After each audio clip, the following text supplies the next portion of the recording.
In a recent survey, 91% of professional musicians say they're concerned about being able to afford the equipment they need to earn their livings.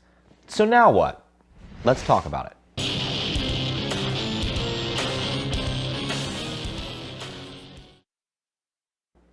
A study conducted amongst over 500 professional musicians across the U.S. has revealed the reality of being a working musician is very different how many might expect, with the majority working as freelancers who are hit hard by rising costs associated with working and touring. This survey revealed the combination of challenges that is leading to unpredictable earnings for most, which has in turn taken a toll on mental health. Most musicians' financial reserves were drained by the pandemic, and it's now a key worry.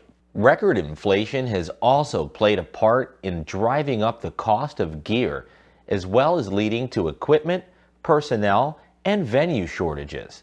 And furthermore, rapid inflation in fuel and heating is pushing up the cost of working, like little line items everyone forgets to think about, like traveling to gigs, or heating rehearsal spaces. The cost of equipment itself has gone up dramatically, an average of 20 to 30% across the board.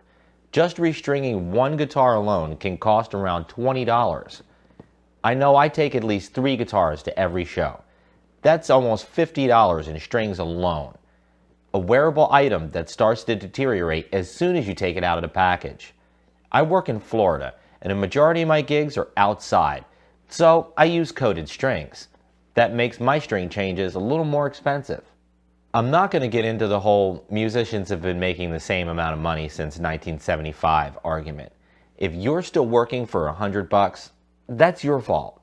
If you're the guy playing for cheap because you love to play, well, you should think about how you're devaluing the craft of musicians who have worked their whole lives to achieve the level of skills they have, shelled out top money for pro gear, and put in the man hours beating the streets looking for the jobs they have.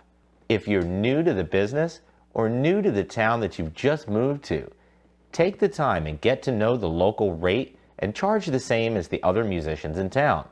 We don't have a union, but we can all stick together. Downsize your rig. Everyone loves a tube amplifier, but they're expensive and they're costly to maintain.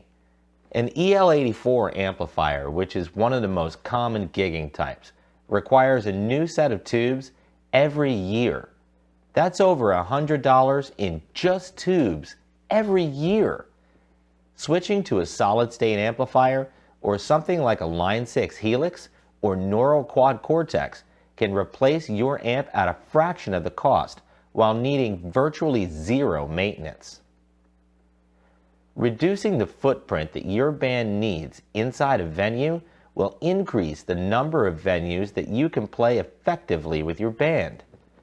Smaller gear means a faster and more efficient setup time, leaving more energy for your performance. All of these things equate to more money in your pocket and more time on your hands to use productively.